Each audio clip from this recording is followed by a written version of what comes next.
What's going on, y'all? Don't forget to hit that like button and smash that subscribe, because it's time to dive back into this mess. Once again, we've got more drama from Tiffany Henyard. Now, she was supposed to show up in court last Friday. At least that's what everyone expected. But according to reports, including a shout-out to Kurt Marucci for staying on this, Tiffany didn't even show up in person. She pulled the OL Zoom move like it was just another casual business meeting. But this judge, he's not having it anymore. He told her straight up she needs to be in that courtroom this coming Friday in person, and she better not come empty-handed. The judge demanded every document, every receipt he previously asked for. And if she fails to deliver, that's $1,000 per day.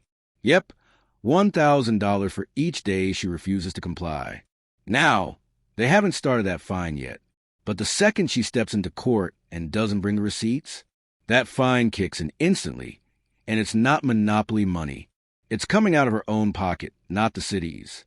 And here's the thing, there's still no mention of jail time yet, but if she skips court again this Friday, after being specifically ordered to appear, things could escalate real fast. This isn't some soft warning. The judge made it clear, no Zoom, no stand-ins, no more excuses. Just a firm no, and Tiffany's going to have to get used to hearing that. So, next Friday, she better walk into that courtroom with every single document. No distractions, no delays, no stalling. Because at this point, she's not doing it by choice. She's doing it under court order. And if we're being honest, Tiffany Henyard has a hard time listening to anyone. But this time, she doesn't have a choice. The judge said it clearly. Tiffany Henyard, bring the receipts, or it's $1,000 a day. And this time, that money is not coming out of taxpayer funds. It's coming from her own bank account. This is what accountability finally looks like. The damage has been done. She lied. She schemed. She played with public funds. And now, it's time to pay the price. If she refuses to cooperate and hand over the paperwork, that fine will just keep stacking. And the wildest part is, the truth is still coming out whether she likes it or not. That's the part she can't run from. She treated that town like it was her personal playground, fired people for no reason, used her role for power plays, and now it's all catching up to her.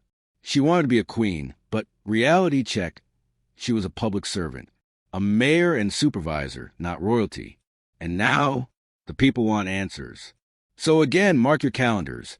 She's expected in court this Friday. And you already know people will be watching. If you're planning to be there, get there early. She's a type to sneak in last minute. Record her. Get that footage. The more clips, the better. Honestly, I kind of hope she skips again. Because every time she tries to dodge the system, it just stacks more consequences on top. And eventually, that whole tower of lies is going to crash down on her. Right now it's civil cases.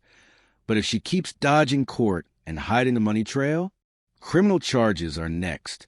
Best believe the FBI is watching this unfold. These fines and court orders? Just a warm-up act. Once the full financial records get exposed and the numbers line up, that's when the real heat hits. And it's going to burn. And when it does, she won't be able to hide behind a city lawyer or someone like Brisket Brindley or Max Solomon. They can't protect her from what's coming. She's going to need a serious defense. This time, it's just her and the law. She built this mess. Now she's going to have to live in it. Now, speaking of messy leadership, let's talk about another wild mayor, Alan Simon from Spring Valley, New York. This man is pushing 100 years old, and he's out here laying hands on his own police chief. You heard me right. He literally tried to eject the chief from a building over a construction project. Why? Because the board approved it, and he didn't like it. So what does he do? Tells the police chief to arrest the workers and tow their cars. When the chief said no, as he should, Simon tried to suspend him for 30 days. But here's the twist. Only the board has the authority to do that. And this isn't even the first time Mayor Simons acted like this. Back in 2023, he tried to suspend the same police chief for refusing to fire a school officer. And get this, he even wanted the chief to arrest a news crew just for asking questions. What century is this man living in? You can't just arrest people because you're annoyed. Simon acts like he's in a cartoon. He throws tantrums, Yells at people, slams doors, and storms out of meetings. Accountability? Not in his vocabulary. And to be honest, how did Spring Valley even elect this man? Did y'all not see the signs? He's clearly not mentally or physically capable of leading anything, let alone a city. I mean, the man uses a walker. He literally shouted, "I'm closing the door," like a madman in a comic book. First, I thought he looked like the Penguin. But then it hit me. He's that little demon clown from Spawn. Y'all remember that? John Leguizamo played him. The Violator. That's the exact energy Simon gives off. It would be hilarious if it wasn't so real. It's honestly embarrassing. Either the people didn't vote, or they ignored everything they should have seen before putting him in office. And now they're stuck. Makes me wonder, are New York's laws better or worse than Chicago's? Because here in Chicago, you can mess up all 4 years of your term, and nobody can do anything. Even recall attempt get blocked. If Spring Valley doesn't fix this soon, that city is in for a long, chaotic ride. All right, let's switch gears and talk basketball for a minute, specifically Angel Reese and the Chicago Sky. So the Sky have picked up a couple of wins, and the Indiana Fever, Caitlin Clark's squad, grabbed 2 as well. But let's be real, those Fever wins? They don't count. Caitlin Clark wasn't even playing.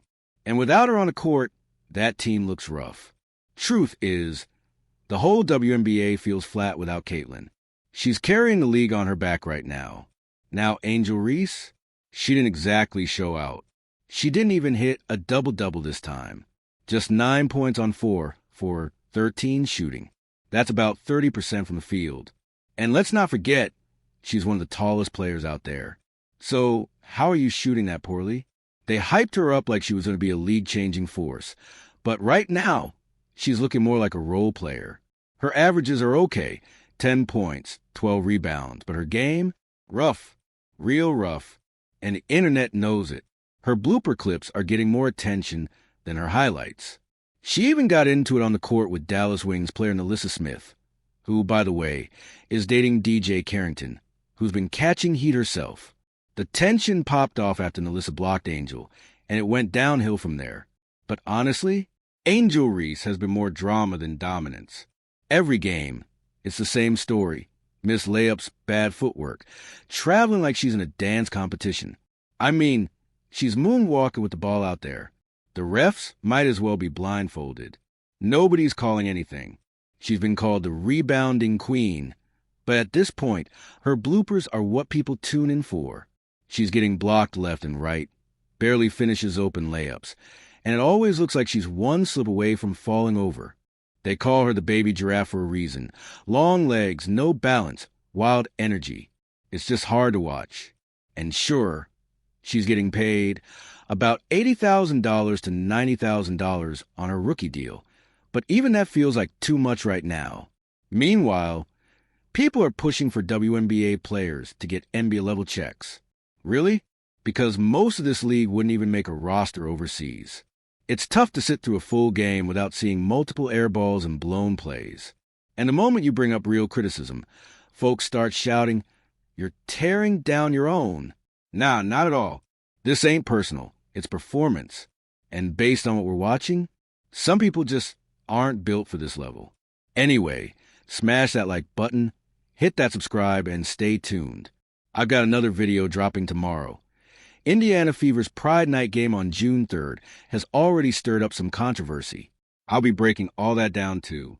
And before I go, check out the shirt I'm rocking. It means a lot to me, and I hope it speaks to y'all too. Appreciate y'all watching. I'll catch you in the next one.